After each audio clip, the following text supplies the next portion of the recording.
കോട്ടയം മണർക്കാട് കാവുംപടിയിലെ ഒരു വാടക വീട്ടിൽ എക്സൈസ് സംഘം നടത്തിയ പരിശോധനയിൽ കഞ്ചാവ് ചെടികളും കഞ്ചാവും കണ്ടെടുത്തു. പോലീസിനോട് ഈ വീട്ടിലെ സ്ത്രീകൾ പറഞ്ഞത് പയർ ചെടി ആണെന്നാണ്. എന്നാൽ പിടികൂടിയത് കഞ്ചാവ് ചെടികളായിരുന്നു.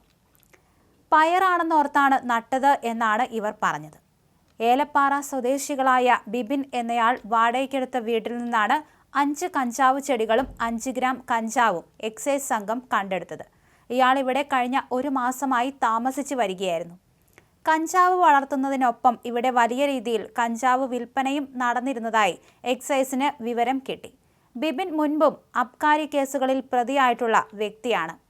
എക്സൈസ് സംഘം എത്തുന്നതിന് തൊട്ടു മുൻപ് പ്രതിയായ ബിബിൻ സ്ഥലത്തുനിന്ന് കടന്നുകളഞ്ഞു. ഇയാൾക്കായുള്ള തെരച്ചിൽ എക്സൈസും പോലീസും ശക്തമാക്കിയിട്ടുണ്ട്. പരിശോധനാ സമയത്ത് വീട്ടിലുണ്ടായിരുന്ന ബിബിന്റെ ഭാര്യയും മറ്റ് 2 സ്ത്രീകളും തങ്ങളും കഞ്ചാവ് ഉപയോഗിക്കാറുണ്ടെന്ന് എക്സൈസിനോട് സമ്മതിക്കുന്നതായി വീഡിയോയിൽ കാണാം. ബീഡിയിൽ വച്ചാണ് കഞ്ചാവ് വലിക്കാറുള്ളത് എന്നാണ് ഇവർ പറയുന്നത്.